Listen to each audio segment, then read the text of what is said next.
নরা, তোর থেকে কে ধার চায়? নামটা বল। কেন আপনি? ইয়ে মানে এসব তুই কি বলছিস নরা? আমি আবার তোর থেকে কবে ধার ছিলাম? রোজ রোজ ধারে চা কি ওই নদে পাড়ার নন্দ ঘটেছি খায়? ইয়ে মানে না, তুই এত লাজুক জানতাম না তো। আমাকে চা ধারে খাওয়াতে তোর লজ্জা লাগে? দেখ পাচু দেখ, তুই বলেছিলি নরা আমাদের উপর রাগ করে। কই না তো, মোটেই না। আমি জানতাম নরা লজ্জা পাবে, কিন্তু রাগ করতে পারবে না। আরে না, তুমি বুঝতে পারছো না গুলটে মামা। নরাদা লিখেছে ধার চাইয়া লজ্জা দিবেন না, মানে এই লজ্জা অন্য লজ্জা। চিকার, তুই আমাকে বোঝাবি? শোন নরা, তোর লজ্জা পাওয়ার কোনো দরকার নেই। নিজের লোককে চা খাওয়ালে লজ্জা পায় কেউ? আমি তো আর আপনার মতো নির্লজ্জ না। ইয়ে মানে ঠিক আছে ঠিক আছে, তুই চিন্তা করিস না। আমি এখন থেকে নির্লজ্জ হয়ে চা খাবোই না। আমাকে আগে বলবি তো। জয় গুরু। মোটমাট কথাই এখন থেকে আর ধারে চা হবে না, বন্ধ। তাই ১,৫০০ টাকা খাতায় বাকি পড়িছে, সে হিসেব আপনি রাখেন। ঠিক, তুই আমার নিজের লোক, তোর কাছে আমি হিসেব রেখে চা খাবো? পাপ হবে আমার, পাপ। পাপ আপনার এমনিতেও হয়েছে। আমারে তো এ জীবনে আপনি টাকা দেবেন বলে মনে হতেছে নে। সব হিসেব কিন্তু যমরাজার কাছে নেকা থাকতেছে। তুই যে কি বলিস না নরা, যমরাজা কি ১-২ জানি নাকি? তাছাড়া ওনার খেয়ে দেয় বসে কাজ নেই, তোর দোকানের হিসেব রাখবে। উপরই একবার যান, বুঝতে পারবেন ধারের পাপের ফল কি হয়, দেখতে পাবেন। ধার শোধ না করে উপরে গেলে কি শাস্তি হয় গো নরদা? সেই অনেক বড় শাস্তি। শুনেছি পা উপরে মাথা নিচে করে ঝুলোই ডাকে। যে যত টাকা ধার শোধ না করে উপরে যাবে, তত বছর ঝুইলে রাখবে। পা উপরে করে? তাহলে তো অলরেডি গুলটে মামাকে এখন উল্টো হয়ে ১,৫০০ বছর গাছে ঝুলতে হবে। আজকের পর্যন্ত হিসেব তো তাই বলতেছে। ইস, আমার একটা ইন্টারপোর্টিং কাজ না খুব মনে পড়ে গেল। আজকে আর চা খাবো না রে নরা, চলে রে তোরা ওঠ। কি আবার কাজ মনে বললো? চল বলছে, কামান কামান। যা নরদা, তুমি যা ওষুধ দিয়েছো না, ভয় খেয়ে গেছে।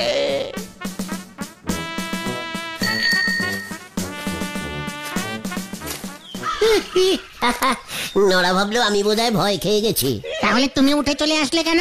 যে দোকানদার এত লজ্জা পায়, তার দোকানে আমি আর চা খাবোই না। তাহলে এখন থেকে কোথায় চা খাবে? নরদার মতো কেউ তোমাকে ধারে চা দেবেই না।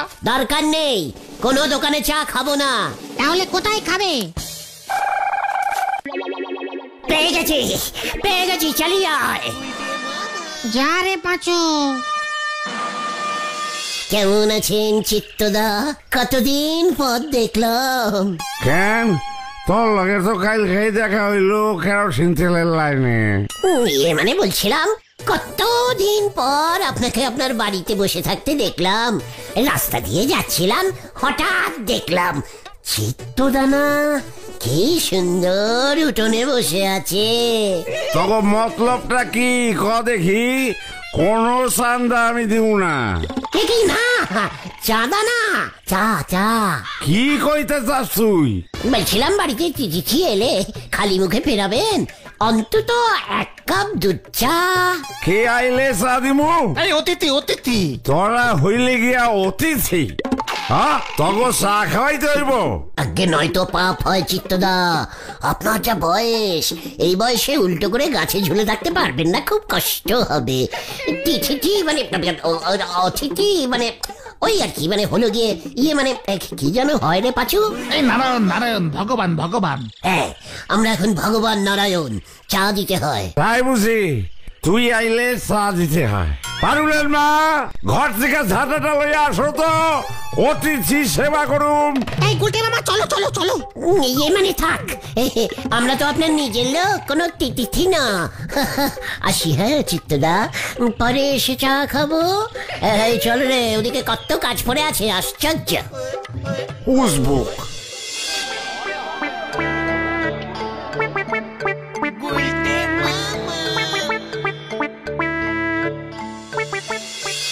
এভাবে তুমি লোকের বাড়ি গিয়ে চা খেতে পারবে না গুলটে মামা। তার চেয়ে বরং চলো নরাদার করে যাই, চা খেয়ে আসি।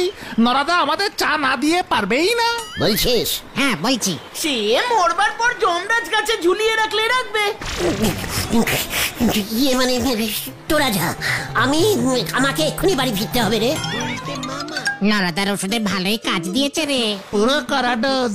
চল রে আমরাও বাড়ি যাই, সন্ধ্যা হয়ে আসছে।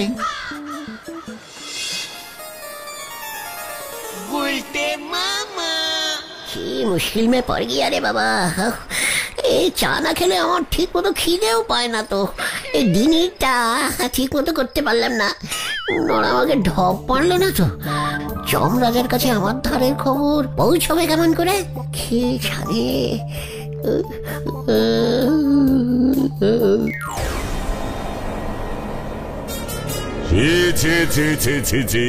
গুলটে, ছি, তোমার ধার করে খাবার স্বভাব এখনো গেল না? ইয়ে মানে স্যার, না মানে যমরাজ মশাই, আমি শুধু নড়ার দোকান থেকেই ধারে চা খাই। মোটেই না মহারাজ, এই মনুষ্য সত্য কথা বলছেন না। এখনো পর্যন্ত ওর ধার প্রায় 4,500 পৃথিবীর টঙ্কা ছাড়িয়ে গিয়েছে। নরাচন্দ্রর কাছে 1,500, বাজারে হরিমুদির কাছে 590 টাকা, মৎস্যের দোকান, পাদুকার দোকান, মিষ্টান্ন ভান্ডার, সর্বত্র সর্বত্র ধারে ধারে একেবারে ধার করে ছেড়েছে। ইয়ে মানে সব ধার শোধ করে দেবো স্যার। তোমাকে বিশ্বাস করা কঠিন। তোমার জন্য আমার জমালয়ে সমস্যা তৈরি হইয়াছে। ইয়ে মানে আমি আবার কি সমস্যা তৈরি করলাম স্যার? প্রচুর লোক মরিয়াই যম রাজ্যে আসিয়াছে, যারা তোমাকে টঙ্কা ধার দিয়াছিল। স্যার, চিত্তদার বাবার থেকে 30 টাকা নিয়েছিলাম, ঢিলার দাদুর থেকে 5 টাকা দিয়ে কুলের আচার খেয়েছিলাম। ওরা তো মরে গেল, আমি কি করব বলুন? আপনি তো ওদের তুলে নিলেন স্যার, আমার কি দোষ? এ কি বলছো উল্টে? উল্টে আমাকেই দোষ দিচ্ছ? তোমার সাহস তো কম নয়। তুমি জানো, যাদের ধার তুমি শোধ করনি তাদের আত্মা এখনো শান্তি পায়নি, আর আত্মার শান্তি না হলে তারা আবার পৃথিবীতে জন্মাতে পারবে না। শ্রাদ্ধ ঠিক মতো করেনি স্যার, লোক খাওয়ায়নি কিন্তু। মোটেই না। চিত্রগুপ্ত ওকে দেখাও, ওর জন্য কত লোকের আত্মা মরবার পরেও কষ্ট পাচ্ছে। প্রহরী, প্রহরী, আমাদের ধার আমাদের আরে আমার ধারটা শোধ হয়নি। আরে আমার 30 টাকা চলে গেল, চিত্তরে কইয়া হইতে পারি নাই।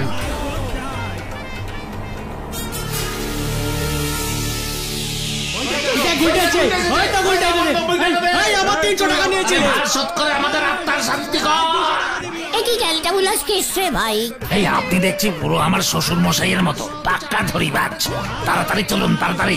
যা দেখছি আপনাকে পেলে আর এখানের লোকজন আস্ত রাখবে না। বলছি আমাকে ছেড়ে দে, আমাকে ছেড়ে দে সিকিউরিটি ভাই। আমি তো নিচু পোস্টে কাজ করি, আমি ছাড়বো কেমন করে তোকে? ওরে ভাই, তুই এর মধ্যেই ভুলে গেলি পৃথিবীতে নিচু পোস্টে যারা কাজ করে তারাই তো সব সেটিং করতে পারে। প্লিজ প্লিজ তুই আমাকে বাঁচা ভাই। একটা শর্তে বাঁচাতে পারি। জানতাম তুই লাইনে আসবি, কি সত্য বল। আমার ওই ধরিবাজ শ্বশুর মশাইকে গিয়ে বলবি আমার বউকে যেন মাসে মাসে 10,000 টাকা করে দেয়। সব বুঝে গেছি, ভয় দেখিয়ে টাকা আদায় করতে হবে তো। কিচ্ছু চিন্তা করিস নি ভাই। তোর শ্বশুর বাড়ি কোথায় বল দেখি? নদে পাড়ার মল্লিক বাড়ি, এক ডাকে সবাই চেনে। ও সে তো আমিও চিনি, কোনো চিন্তা নেই, আমি সব ফিটিং করে দেব। এবারে বলতো আমি কোন দিক দিয়ে পালাবো? যা সোজা গিয়ে ডান দিকে ঘুরে আবার একটু সোজা গেলেই দেখবি জমপরির বাউন্ডারির দেওয়াল ফেটে গর্ত হয়ে গেছে। যমরাজা এখনো খবরটা পাইনি, ওই ফুটো দিয়ে গলে সটকে পড়। থ্যাংকু থ্যাংকু রে ভাই, থ্যাংকু। আমি যাই।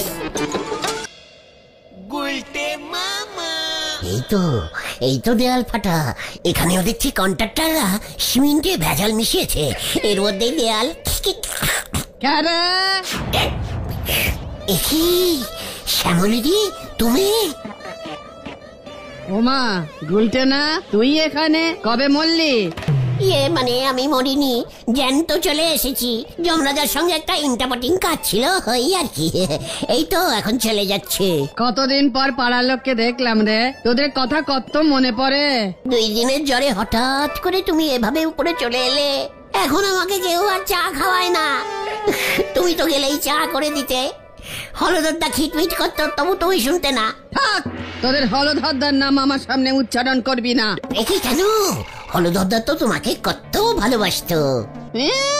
ভালোবাসতো না ছাই, অতই যদি ভালোবাসতো ধুম জ্বর নিয়ে 2 দিন বিছানায় পড়েছিলাম, ডাক্তার পর্যন্ত দেখালোই না। ওনার তো সুবিধাই হয়েছে, বউ মরেছে। তোদের হলধরদাকে গিয়ে বলিস আমি উপর থেকে সব দেখতে পাচ্ছি। মানে কি করছে হলদরদা? কেন জানিস না বুঝি? ওই সুলতা না ফুলতা নতুন ছুটিটা এসেছে পাড়ায়, নিজের অফিসে আবার চাকরি দিয়েছে। সুতলা সুলতার সঙ্গে মানে ঠিক বলেছেন শ্যামলিদি। হলদরদা না আমার লাইনে ঢুকে পড়ে বারবার করস লাইন করে দিচ্ছে। তোর লাইন ও পুরো কেটে দেবে।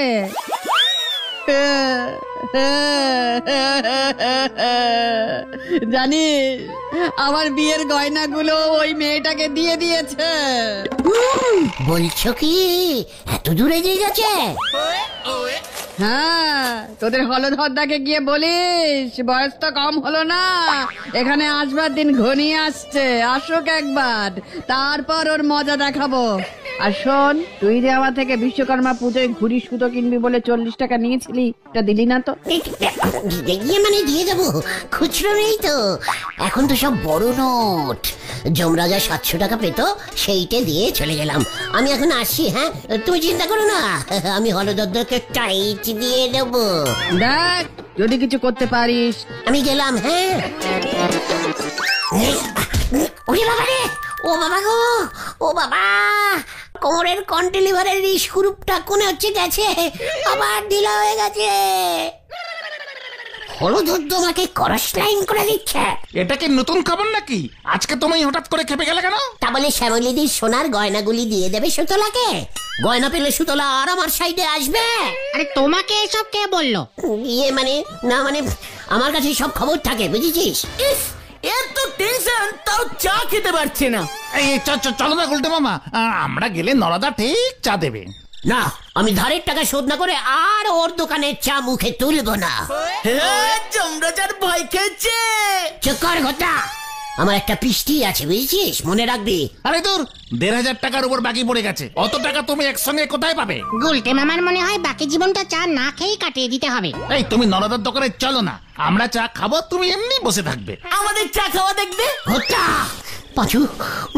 পাঁচু আমার মাথা গরম করে দিচ্ছে কিন্তু। তাছাড়া বসলে তো আর টাকা লাগবে না, চা না খেলেই হলো। মানে ঠিকই তো, ভেন্ডি তো ঠিকই বলেছে, শুধু বসলে তো আর পাপ নেই। তারপর নরা যদি জোর করে 1 গিলাস চা দেয় তো খেলাম, না খেলে না খেলাম। তাই বলে দোকানে তিথি গেলে লোকে চা দেয় না। এই ঠিকই তো, এই তাহলে চলো চলো যাই বল। হ্যাঁ চলো, চল তাহলে।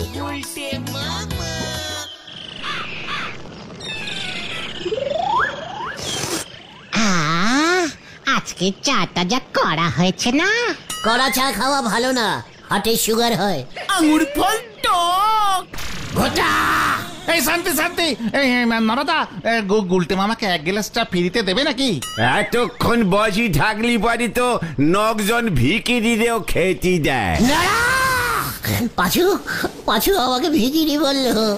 আমি আর 1 মুহূর্ত এখানে থাকবো না, তোরা থাক, আমি যাই। শোনরা, শুনে রাখ, কালকের মধ্যেই তোর মুখে আমি 500 টাকা যদি ছুঁড়ে না মারি, তবে আমার নাম ঘটনি থাকবে। এই তোকে বলে দিয়ে গেলুম। ভালোই করা ডোজের ওষুধ দিয়েছ নরদা। ওরা এমনি না গল্লি, অপারেশন তো করতেই হয় পাঁচু ভাইপো। তোমরা কিছু মনে করো নি, আসলে হলধর বাবু দুবার নখ পাঠাইছে, অনেক টাকা ট্যাক্স জমে গেছে। এই না আমরা বুঝতে পেরেছি, তাই আমরা ঠিক করেছি 3 জনে মিলে কিছু টাকা তোমাকে দেব। হ্যাঁ গো নরদা, তাই গুলটে বাবুরে একটু চাপ দিয়েছি। সব সময় কি আর সোরাদে ঘোড়া কেনা যায়? এটাই ওনার বোঝা দরকার। গুলটে মামা। আমাকে একটা অন্য কিছু প্ল্যানিং বার করতেই হবে। নড়া আমার পিস্টিজের একেবারে বড় বড় করে ফুটো করে দিচ্ছে, সব দিক দিয়ে হাওয়া বেরিয়ে যাচ্ছে। না না, ফিঞ্জির এবার আমাকে বেকিং করতেই হবে।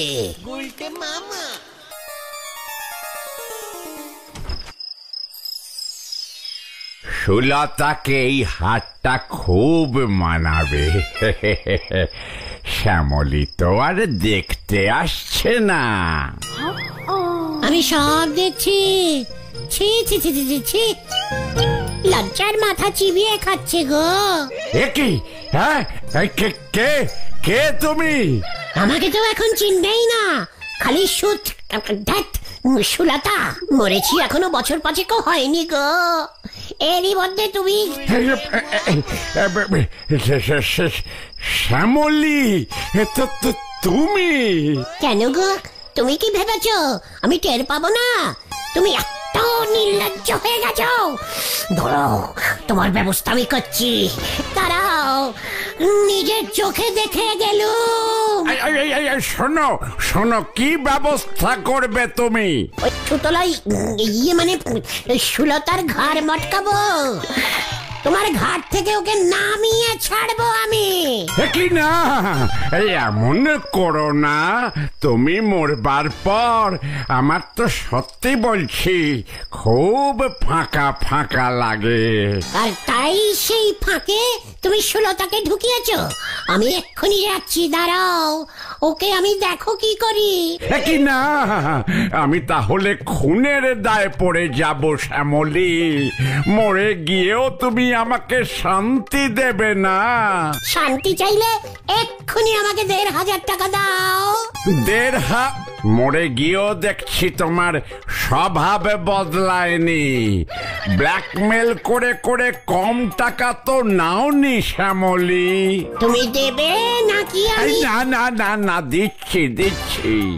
এই নাও নাও নাও নাও, আপাতত এই 500 টাকা রাখো। হ্যাঁ, বাকিটা পরে দিচ্ছি শ্যামলী। তোমারও তো স্বভাব বদলায়নি দেখছি, খুঁটে খুঁটে টাকা বার করো। তাই দাও দেখি। এই নাও। আমাকে 500 আর সুতলাকে আস্ত সোনার হার। বাকি টাকা রেডি রাখো, আমি আবার কালকে আসবো, মনে থাকে যেন। হ্যাঁ, মরেও শান্তি দিল না। শান্তিতে যে একটু সুলতার সঙ্গে। ইয়াহু! প্ল্যানিং কাজে লেগে গেছে। কাল সকালেই আমি এই টাকাটা ওর মুখে ছুঁড়ে মারবো। আমাকে ভিখিরি বলা, ভিখিরি।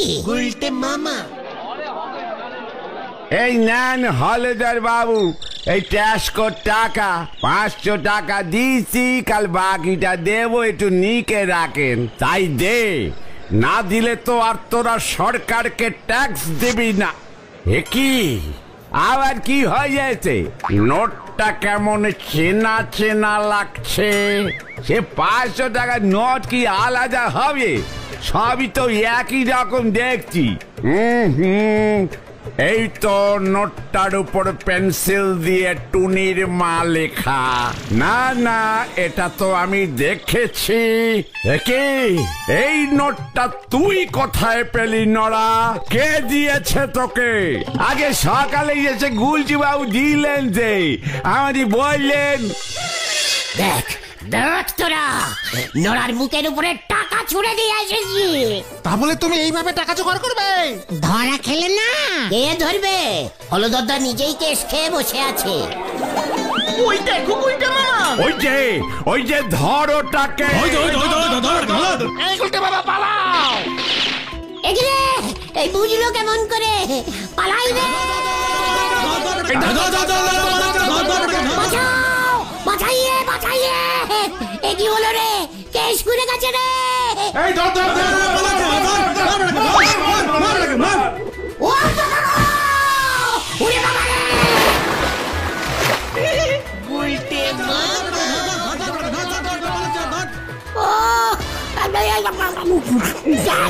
আমাকে কেউ তোলে রে! ওরে বাবা রে! ও জলে নেমে ওঠে নিয়েছে রে! খুব ভালো হয়েছে, হলদরদা তোমার নামে চুরির কেস দেবে বলেছে। ওরে আমি আর এমন করব না রে। তাহলে তুমি কি করবে গুলটে মামা? আলু সেদ্ধ। গুলটে মামা কি ও বাবা গো, ও বাবা